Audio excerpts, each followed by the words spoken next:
In the age of ancients, games were unformed, shrouded by bland. A land of simplification, linearity, and everlasting monotony. But then there were souls, and with souls came despair. Life and death, loss and more death. And of course, oh come on, I rolled for that attack this time, this is complete bullshit. Thus began the age of Get Good.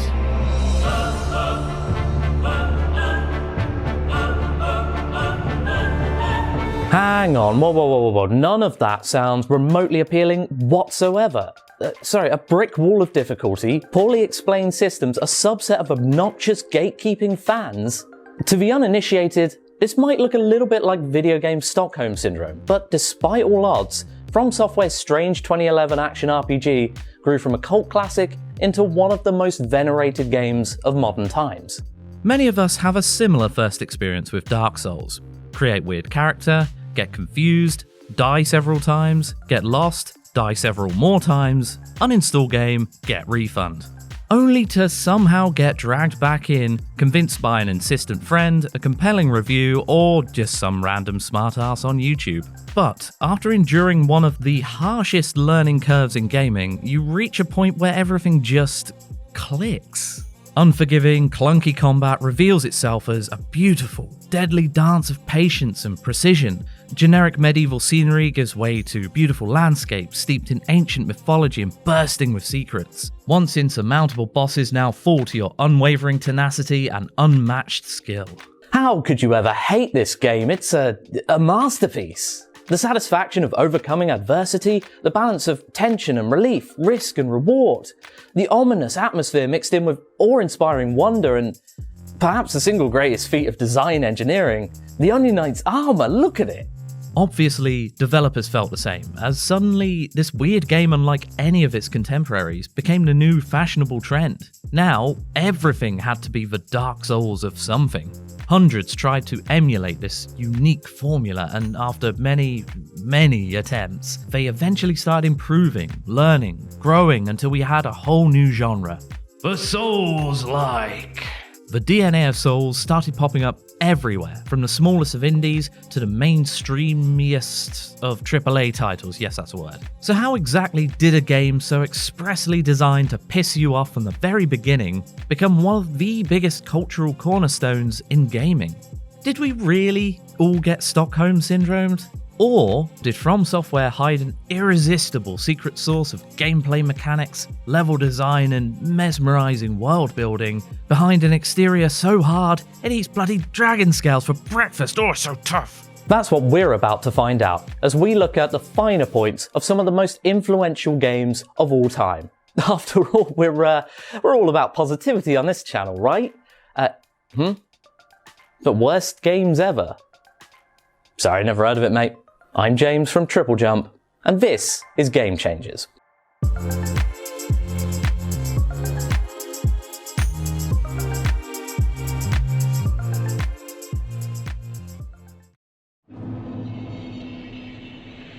Okay, because I can already hear the comment section self-combusting, let's address this from the start. Yes, we know Demon's Souls came first, and introduced many iconic elements of the series. This is very much a celebration of that game's design philosophy as well as Dark Souls, and we'll be praising Dark Souls for a few things that Demon's Souls first pioneered anyway, so take that as a win for both parties, eh? But for whatever reason, Demon's Souls didn't conquer the world quite like the first Dark Souls did. Maybe it was the PS3 exclusivity, the delay between Japanese and Western releases, or maybe we simply weren't collectively ready for this type of game yet, needing the refinements and additions from Dark Souls to fully appreciate FromSoft's vision. Let's put it this way. Nobody's ever described a game as the Demon's Souls of such and such, have they? And when people use this comparison, they're probably talking about one thing in particular. This might be shocking for a lot of you to hear, but Dark Souls didn't invent the concept of difficult games. I know, it's crazy, right?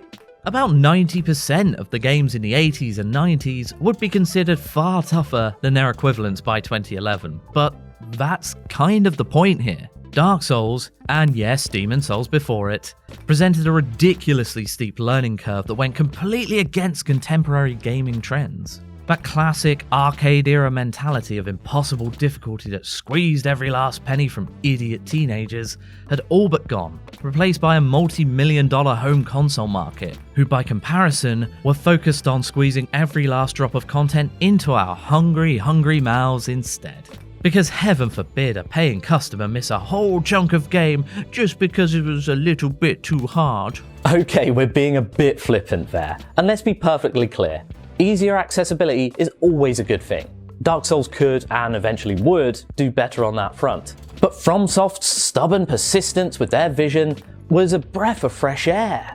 Or maybe more fittingly, a sharp slap in the face of modern trends. No difficulty options, no objective markers, no maps, no condescending tutorial pop-ups, no manual saves, hell, you couldn't even pause the game. The character creator unapologetically bombards you with no context stats right off the bat, and don't even get started on the vague descriptions of beginner items that were absolutely not created equal. Looking at you, mysterious pendant. Whew, as we've mentioned, it's a rough start. Everything must be earned tooth and nail. None of that destined for greatness rubbish here. They might call you chosen undead, but that simply means chosen for death. Many deaths. Every smarmy Souls enjoyer will always say, "Oh, the game is tough, but fair." Usually while drinking a cognac glass full of rusty nails because, it's an acquired taste and you simply wouldn't understand, you peasant. But as patronising as that sounds, it's mostly accurate. We did say mostly. Anor Londo archers, the frame rate of Blighttown, literally everything in Sen's Fortress, all of them can swiftly get in the bin. But overall, the game is teaching us lessons about how to conquer this savage land. The first and most obvious lesson is the combat, favouring patience and timing over panicked button mashing. All these traps and ambushes make us slow down a little bit, take in our surroundings and thus appreciate the world's more intricate secrets. And the lack of maps or objective markers only enhance that feeling of intrepid exploration. The minimal explanation a game offers for literally anything does encourage us to explore the game's systems and experiment with weapons, armors, and build diversity. But again, none of these numbers were as effective as the most important stat, player knowledge. The elevated satisfaction of beating impossible odds is a core feature here, but many systems aid and enhance this feeling, the most obvious being Dark Souls combat is a fitting example of greater than the sum of its parts because individually, these elements aren't anything novel.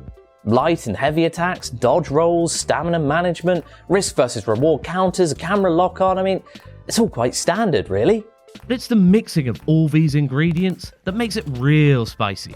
Each action, offensive or defensive, costs stamina, and once you deplete that stamina, you can't attack, roll, or block effectively. Bit of a nightmare since even the lowliest hollows hit like a truck, able to kill early players in just a few hits. Timing, spacing, and awareness of your surroundings was vital to success. Many animations were locked in once started, discouraging panic rolling or weapon spam, and large weapons would often ping off walls, making them unwieldy in cramped environments. But positioning could work to your advantage as well, with backstabs, drop attacks, or if you're really brave, you could attempt a shield parry. Insanely satisfying when pulled off correctly just based on the audio cue alone. Yes, the sweet sound of success! I'm invincible! I get him. Movement wasn't exactly sluggish, but the pace was more methodical, more strategic. When to block, dodge, parry, heal, or go all-out attack, everything mattered.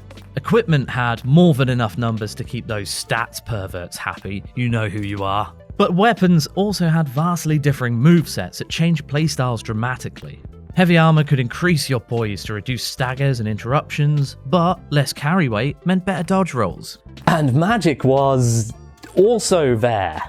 Okay, so magic never felt fully fleshed out in Dark Souls, but limited spell uses provided a similar consideration to stamina management. But if we focus on the melee combat as the proper meat of the game, at least that felt finely tuned and enemy encounters complemented this system perfectly. It felt like each enemy was there to teach you something about either combat, gameplay, or just the world itself. This meant a steep learning curve, sure, but it also meant that every single enemy defeated was a mighty victory, every step forward a resounding success. Dark Souls is often accused of not providing enough information for players, but listen here, right? Because actually, yeah, that's pretty accurate. But that won't stop us defending the tutorial as actually quite a well-designed introduction, alright? Sure, the basic tutorial messages could be fairly easily missed for new players, but the whole learn by doing philosophy is still here, giving you scenarios for blocking, dodging, and attempting parries and backstabs, everything you need to succeed. And as for your first boss fight against the Asylum Demon, well, it's a stroke of genius.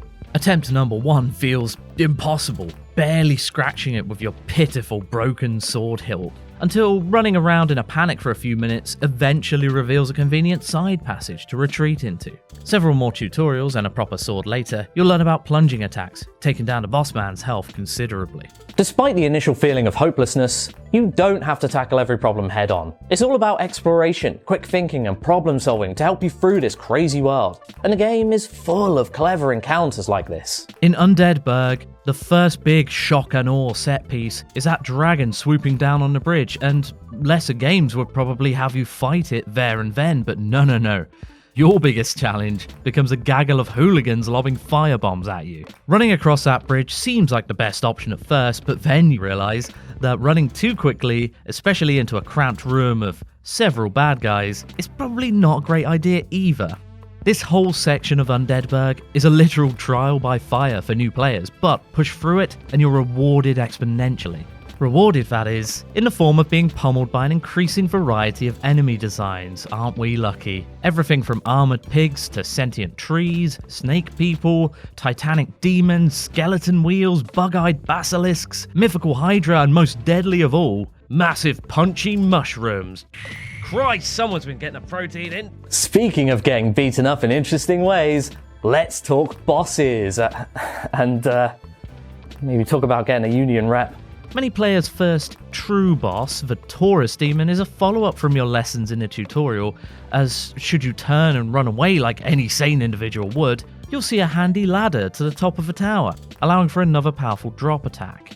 The Bell Gargoyles are another standout early boss fight, and nothing drives up that blood pressure to dangerous levels quite like a second boss entering the fray halfway through a battle in which you've barely clung on for dear life anyway.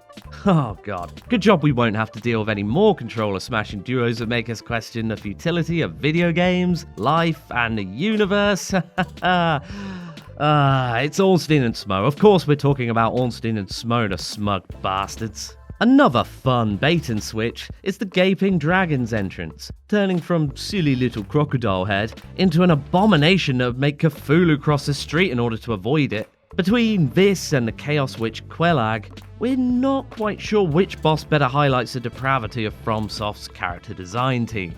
Their most evil act, however, has to be forcing the player to fight Sif, who's just being a very good boy or girl and didn't deserve any of this. Every boss hits hard is true, but every attack has a tell, and once again, patience and knowledge will see you through to victory.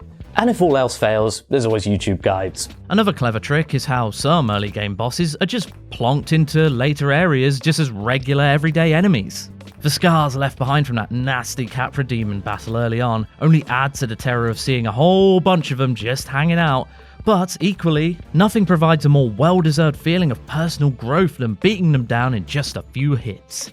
It's an impressive way of delivering that power fantasy in such a grim setting, because at this point, you'll have become very familiar with... Now there are a few more key ingredients to that special Dark Souls mix. Firstly, and probably most importantly, being the souls themselves. Collected from freshly murdered monstrosities, these act as currency for both purchasing and upgrading items, and leveling up. You can do said leveling up, amongst other things, at bonfires, the safe havens and checkpoints in this hostile land. To avoid that whole dying horribly thing, the Estus Flask will be your trusty lifeline, a healing item with limited number of uses which reset when resting at a bonfire. But each time you rest, every single enemy respawns, save for a few special enemies and bosses. And if you die, which let's be honest, you will, you'll drop all of your hard-earned souls at the point of death, respawning at your last bonfire, along with all the enemies respawning too. You get one more chance to recover these souls without dying again, and if you fail, those previous souls are gone forever, replaced with your new bloodstain. Now, this idea of a corpse run to recover your lost items wasn't necessarily a new concept. I mean, it's been seen in MMOs like WoW and EverQuest, ARPGs like Diablo 2, or even early survival games like Minecraft, whose first release just about predates Demon's Souls if you count the Western launch date. But this particular version of corpse running became a staple part of the formula, and alongside the difficulty added to that tense risk versus reward nature of exploration. You'd be constantly questioning yourself whether to push ahead bravely or just be sensible, cut your losses and bank your souls at the nearest bonfire.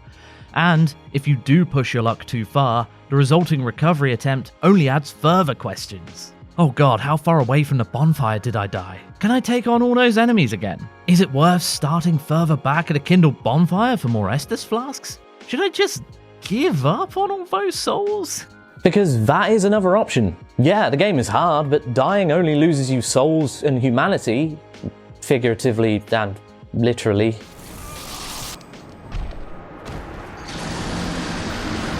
Unlike plenty of other games, all your inventory remains with you at all times, which can actually ease the pressure, giving you a free pass to scout ahead to dangerous areas, even turning high-level zones into a deadly game of supermarket sweep, nabbing that valuable loot while you still can. The flip side to this is when you've amassed a large amount of souls, and then suddenly, the lack of a bonfire starts eating away at you. This balancing act is peak Dark Souls, but the real beauty is, these systems that worked so well against you can also work for you.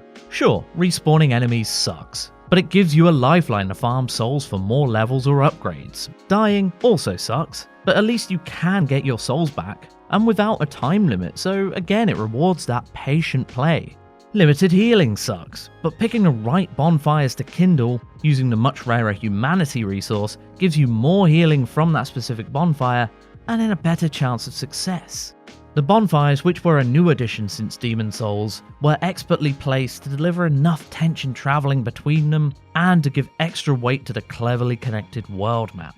And with no fast travel available until the second half of the game, well, you best get learning those shortcuts. Okay, you've got us. It's the bit where we start gushing about the world map and all of its shortcuts and how everything is linked together. Blah, blah, blah. You knew this was coming. One of the biggest evolutions from Demon's Souls' self-contained zones was this glorious interconnected level design. Everything loops back on itself, with seemingly unrelated areas linking together in surprising ways, as you slowly form an overall vision of the world space in your head. It might sound silly or basic to explain it like this, but it was so much more than just a few shortcuts. You felt like an explorer discovering buried paths to this ancient, mysterious civilization. It could be the crumbling ruins of a long-forgotten culture, a treasure trove of legendary armor, or just a massive dude who caves your head in with an even more massive club. For many, this realization of the interwoven level design all started with a simple ladder. Picture the scene. You've scraped your way through Undeadburg, hobbled your way past a tourist demon, somehow dodged a quick flambe from that massive dragon who introduced themselves earlier. You've got pockets full of souls but no Estus left. One wrong move could be the end of it all, and finally, you reach the safety of a very welcome bonfire at the bottom of this strangely familiar ladder. And then it hits you. You've been here before. All the dots start connecting together. The hub of Firelink Shrine connects to the heights of Undead Parish, the lows of the catacombs, and the flooded New Londo ruins. Deeproot Garden can be accessed much earlier than Parish if you find the right shortcut. Blight Town links from the depths or the Valley of the Drakes, which also loops back round to New Londo ruins. Honestly, it makes the whole world feel so much more believable and alive. Paths twist and turn, taking elements from Metroidvanias as more routes slowly open up. but progression is also blocked more organically as well, by just the simple means of tougher enemies. Newer players landing in Firelink Shrine will typically take the path of least resistance over to Undead Burg, but nothing stops veterans from braving the respawning skeletons of the catacombs or the unkillable ghosts of New Londo, should they wish to challenge themselves or do some cheeky sequence breaking. Dark Souls does a brilliant job of teasing you with distant views of what's to come, both on a global and local scale. Looking back on a distant Firelink after climbing high through Undead Burg, or stumbling through the pitch black tomb of the giants seemingly in the bowels of the entire world, only to see the fiery hellscape of Demon Ruin somehow even further beneath you, every distant landmark feels believable. It gives you a sense of immense scale, a feeling of look how far we've come. Individual areas do this brilliantly too, hiding items in many visible but just out of reach places, encouraging even more exploration, all for that sweet promise of new shinies. Again, this is all heavily inspired by Metroidvania design, along with a healthy dose of Zelda-esque dungeon crawling. Now, we can't sit here and pretend that every level is perfect. Dark Souls definitely starts to lose that edge towards the end, with areas like Lost Isola feeling somewhat unfinished, to put it kindly. The Anor Londo section, as good as it is, feels too separate from the rest of the world, unfortunately severing that continuous map flow, so as a compromise you do eventually unlock fast travel, but only to specific bonfires, which feels strange if you think about it. If the goal was to reward players by cutting down on backtracking in the second half, where the novelty of hot-footing it back and forth is probably wearing thin, then surely they should have let you fast travel to every discovered bonfire. But hey, at least it still kept that feeling of epic on-foot exploration alive to a degree. Keeping you alive throughout exploration is another matter entirely. It's not just the enemies out to get you, but the environment itself, the most deadly killer being the forces of gravity. But interestingly enough, not every trap or pitfall is a definitive fail state of death. Sometimes it forces an even harsher fate upon you, being lost in a dark and scary place. Often seen in the catacombs or the depths, these points of no return push you further into exploration, sometimes quite literally. Cheers, Patches. You dick. Again, aiding the tension of your involuntary progression without that security of an escape route. It's all terrifying stuff when you have no idea where the next bonfire is going to be. One boss encounter does both, first killing you, then taking you to a strange new zone, which would later become a staple in future FromSoft titles. While the game's quite forceful at pushing you onwards in these cases, sometimes Dark Souls doesn't give a giant rat's ass if you miss entire areas. Be honest now, how long did it take for you to realise that you could return to Undead Asylum, the starting area? It's quite easy, honestly. All you've got to do is go up this lift, assuming you've unlocked it already, roll off again, navigate across these very narrow platforms, and then curl up in this giant crow's nest, wait an indeterminate amount of time, and eventually the crow will pick you up and take you there. It's completely obvious, guys, come on. Once there, you can retrieve an item that lets you access another optional zone later on in the game, the Painted World of Ariamis. Now, this beautiful self-contained area filled with unique enemies and its own looping level design feels like a microcosm of the main game itself. And there's a good reason for this, since the series creator Hidetaka Miyazaki confirmed this level evolved from the early vertical slice prototype for Dark Souls. Perhaps the most awe-inspiring discovery, though, has to be finding Ash Lake, hidden by not one, but two illusory walls, tucked away in a random corner of the Blighttown swamp. And clambering all the way down the Great Hollow will seemingly step you back in time, or even outside of time entirely, into the grey expanse of the ancient dragons. You know, from the opening cutscene, you remember, you were paying attention, right? It's haunting, it's beautiful, it's got a massive Hydra, oh god, not another one. And it gives the world a vast sense of history, of untold secrets lost to time.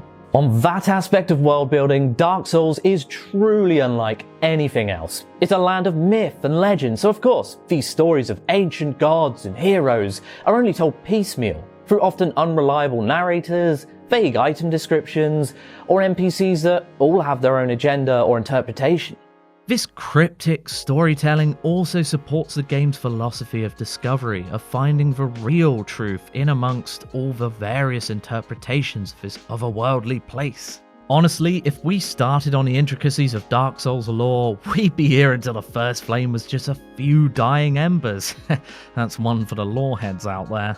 Let's just say that it's impressive how Dark Souls spins not explaining yourself into a positive, and that vagueness extends into another unexpected feature.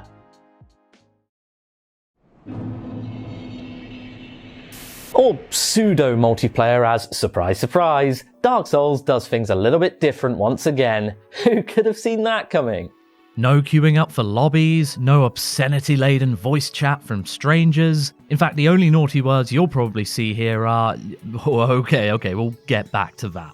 One key feature of online functionality are the notes left by other players throughout the land that can be placed almost anywhere, offering useful advice, words of encouragement, hilarious jokes and observations, or most commonly, absolute lies. Don't believe everything you read, because there's no illusory wall there, no secret path off of that cliff, and please, for the love of God, do not attack that important NPC.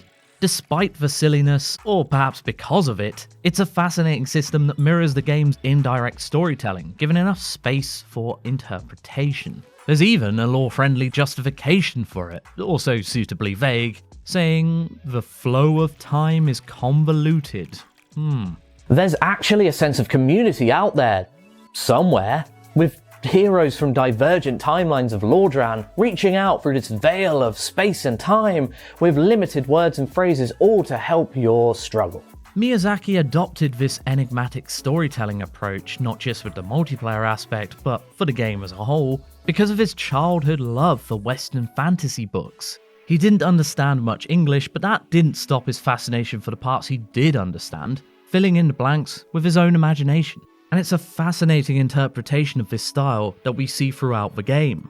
An extension of this system came with the bloodstains that showed how other players died, a perfect warning sign for danger, and yet another indirect form of community help, aka don't do what this chump did. A much more direct feature was, to quote Solaire, "Jolly cooperation." Another evolution of a Demon Souls mechanic, you could summon another random player or be summoned yourself to tackle these challenges together, until the next boss is defeated and they, or you, disappear back into the ether. Of course, there was a catch. To summon somebody, you needed to consume humanity, but once you're fully human, your world was open to invaders from much less helpful players, those much more interested in jolly decapitation. And so, Dark Souls PvP was born, proving yet again that the default human condition is the simple desire to watch the world burn. This teamwork or adversity made for a fleeting feeling of companionship with a complete stranger before that isolation of your perilous journey sets in once again. It's unusual to see so many unique design choices coalesce into just one game, when any single system was a gamble that could have failed miserably. Instead, it took the gaming world by storm.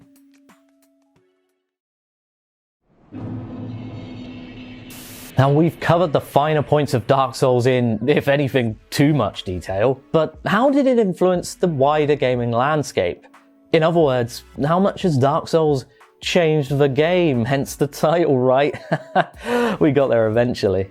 The simple fact that Souls-like is now a well-established genre should tell you everything about its staggering impact. But it took a while for Dark Souls to reach this level of success, and even longer for the industry to accurately define what made something Souls-like, let alone accurately recreate it. As we've established, hard game does not simply equal Souls game.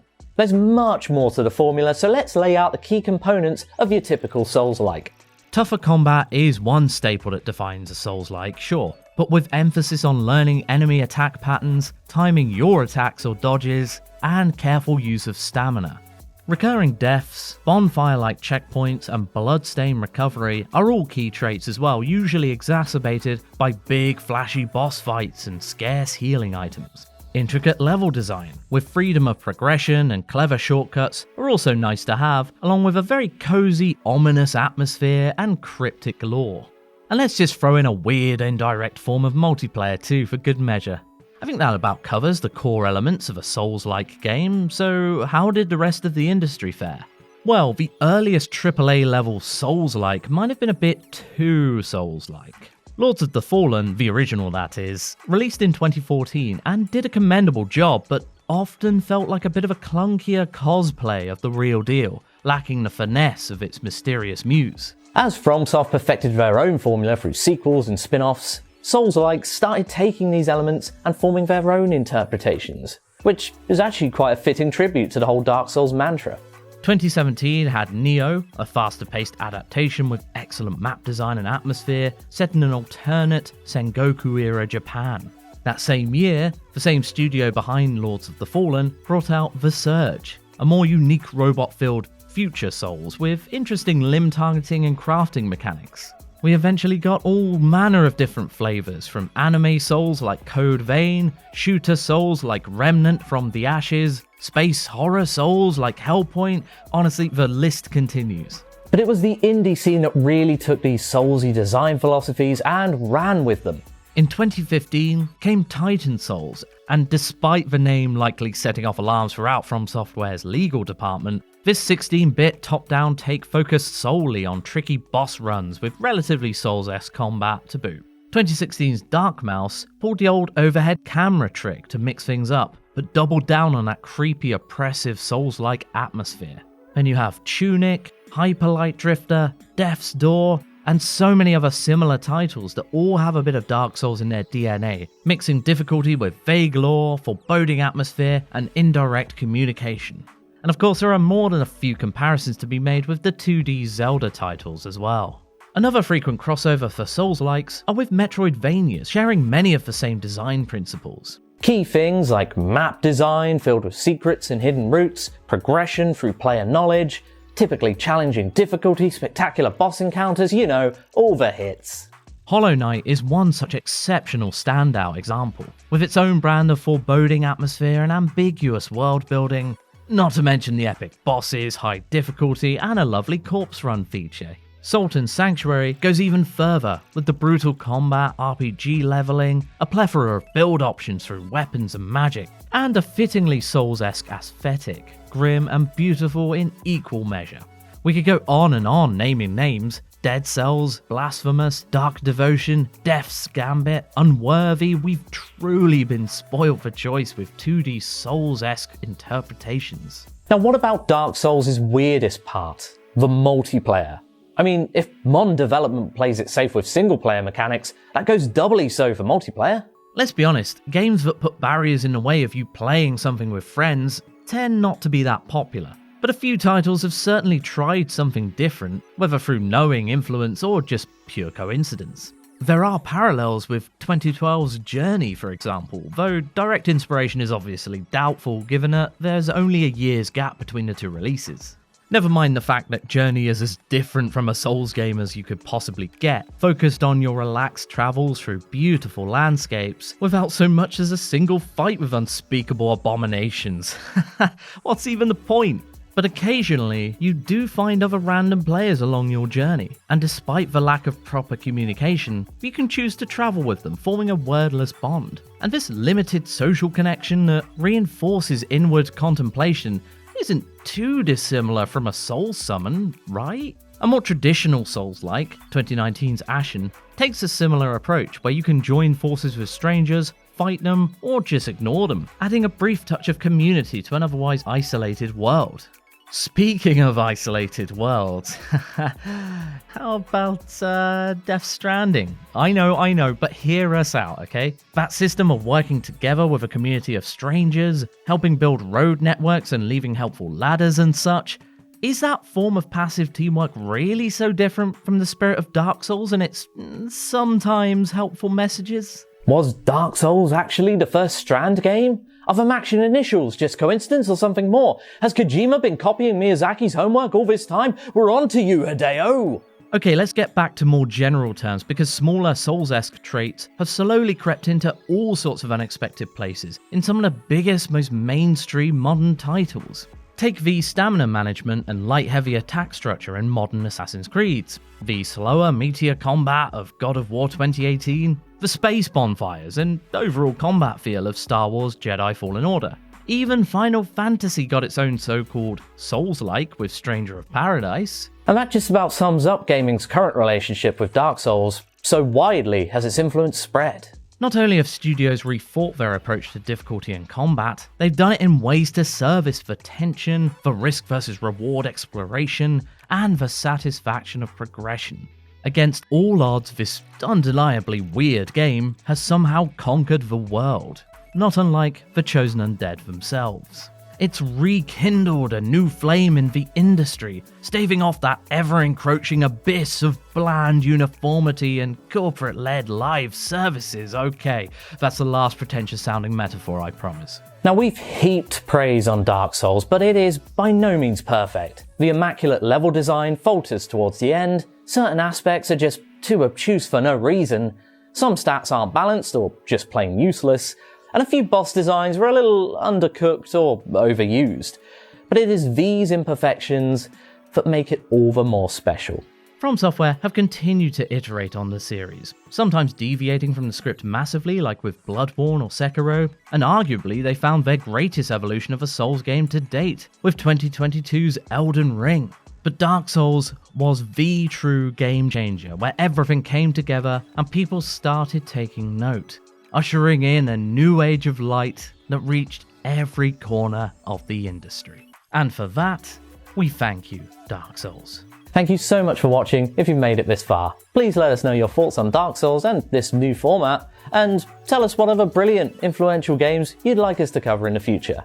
In the meantime, don't go hollow out there, okay?